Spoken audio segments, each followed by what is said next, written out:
Akkam jirtu fayyaa keessanii nagaa keessanii nageenyi fararri waaqayyoo lafuma jirtanitti isiniif haa baay'atu yaa qaqqaalo tokko yaa gaggaaroo tokko viidiyoon dheengadda hojjedhe irratti yaada isinii naa kennitan irratti jechuudha. Yaada baay'eetu naaf kenname yaada baay'eetu naaf ta'e tokkorraa isinii jalqabe jechuudha. Jalqaba yaada naa kenname irraa jalqabe haadha ibbuu lafa birrii namarraa illee liqeeffadhuuti lafa bitiitoo xaafii fa'aa maal fa'aa facaafadhuu baadiyyaadha akkasii galuu godhinaan jettanii turtan jechuudha. Ani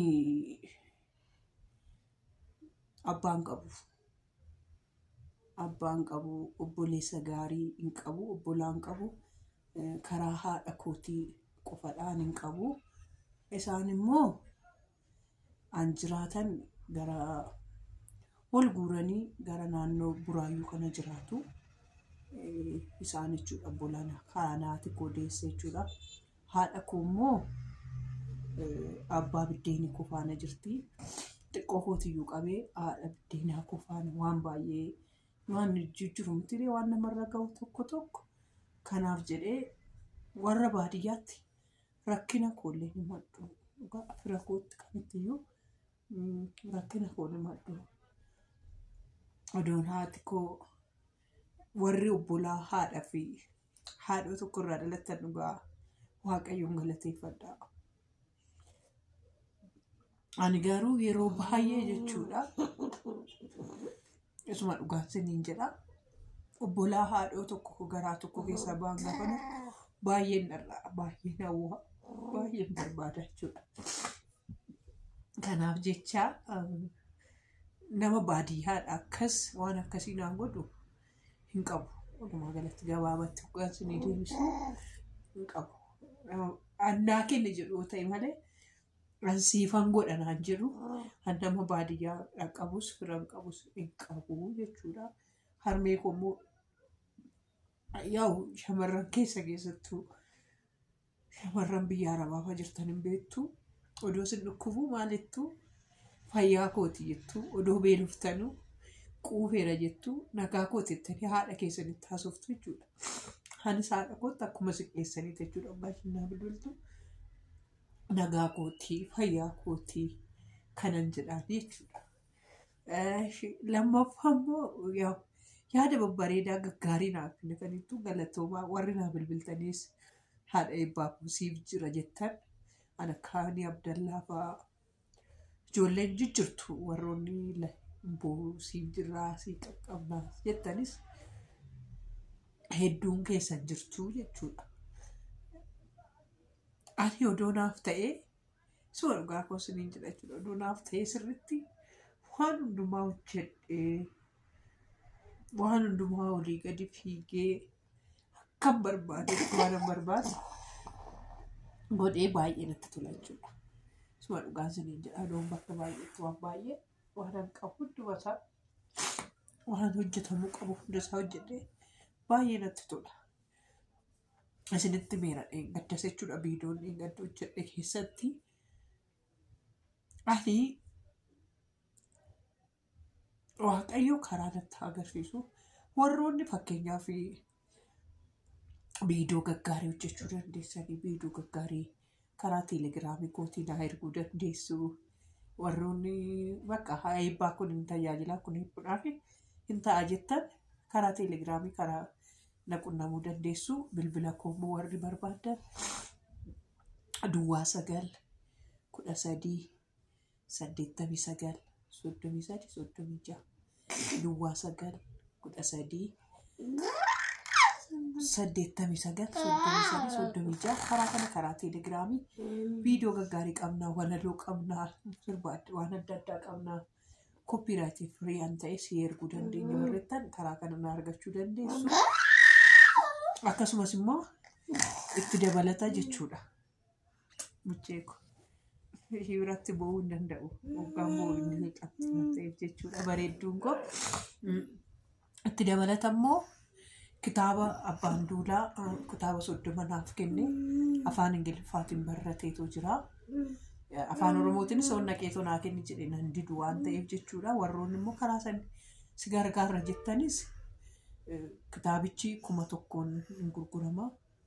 Fira keessanii maatii keessanii firiyaa keessaniif eebbuutti yaadanna jettanii karaa san bittanii erguu fi hin dandeessu maatii keessaniifis jechuudha. Ni namni sun karaa biyya keessan dhufuu jiraate isin erguu hin danda'a jechuudha. Nama akkasitti naaf kennitoo nu haa ergisiisi warri jettan jechuudha. Koomantii biraa immoo ijoollee ani jechuun amma fakkeenyaaf koomantii viidiyoo adda addaa irratti riyaartii hojjettanii ani kennaa isaan qabu. Kennaa riyaartii hojjechuu hin qabu. Yoo hin danda'e ofirratti himachuuf tufa ta'ee diraamaa kana fa'aa waan akkasii kanan kennaa akkasii hin qaba malee fakkeenyaaf waa'ee rakkinaa yaade rakkina imimmaanifuu beekee danda'een hojjedhu. Waa'ee wannoo ta'e immoo naaf hin dhufa naaf oduun. Viidiyoo irratti riyaartii adda addaa hojjettanii warri yaada naaf kennitanii jechuudha. Garuu yaada keessaniif galatoomaa guddaasaa naaf eebbifamaa siniin jedha.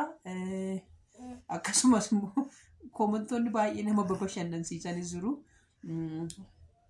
Birrii isaa kukkutii bakka 8tti siifaa bahu 8,000 siif ta'a naan jettanii si nama bashannansiiftan na kofalchiiftan jirtu. Hedduudha akka koomentii hedduutu naa barrate achi keessaa ijoo isaan ta'een sinii dubbisaa jira.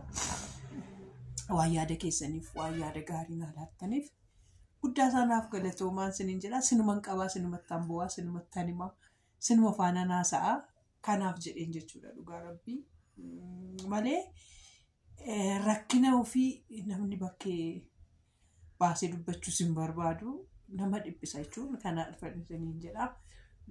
Warroon immoo keessattuu Hani Abdallaa naaf eebbisaa ishii dhugaa rabbii Hani Abdallaa koo halkan keessa sa'aatii 9tti ilaalte sa'aatuma sargan sanitti horoodhuma san naa barreessitee siif jirraa haayizoosh ani viidiyoo kee yeroo hundan sii taphachiisaa yeroo hundan sheerii siif godhaa waaqayyo jiraa naan jettee dhugaa Hani Abdallaa beektu kanaaf waaqayyo si haa eebbisu naa jedhaani. Ashiidhanis jedha. Warroonnis immoo akkasumatti dhuftanii koomantii yaada gaarii yaada nama jajjabeessuu siif jira jettan keessaniyyuu waaqayyo koo sinaa eebbisu eebbifamaa. Holbaa keessa waaqa irraa argattu waaqa biraa argattu waaqayyo siniif haa deebisuun siniin jedha. Guddaa sanaaf galatoomaa eebbifamaa. Waaqayyoon nama jiraachisa warri jettanis amma irratti anna jiraachise waaqayyoodha. Mucaa kanas naa kenne waaqayyoodha. Siif haa galatu jedheetuman jiraadha jechuudha. Dhugaa rabbii siif haa galatu jedhee waggaa 8 mana keessa taa'u jechuun waggaa 8 taa'u jechuun guyyaa 8 isinitti fakkaatu waggaa 8 salphaa miti. Garuu waaqayyoof haa galatu jedheetuman jira. Isaaf haa galatu waan bareedduu koo kanas naa kenneefi biraaf akka durii akkuma duriillee biraa bahee fayyoo faama birallee deemee biitu dalaguu hin danda'u. Gaafa namni biraa gadi ba'uun dhukkubsatti gaafa namni bira jiru bichaadhaan ishiin gammaddu akkasitti kolfitee naaf jiraattu jechuudha. Malee namni baadiyyaa keessa magaalaa keessa odoon deemee akkuma nama kamii viidiyoo hojjedhee siniinis bashannansiisee waan nama bashannansiisu sinitti agarsiisee natti tolaa ture. Garuu isaaf haa galatu waan bareedduu kana naa kenneef hin beeku. Waan inni na barsiisu barbaades hin beeku. Garbaa siniin jedha. Namni dhugaa kolfanii taphatan dhugaa waan baay'ee haasaa waanuma salphaa namatti fakkaata. Amma ammayyuu immoo dhufee akka nafuura sinitti baafadhu immoo siniif waan waaqayyo naaf kenneef guddaa isaa galatoomaan jedha. Nagaan naaf tura.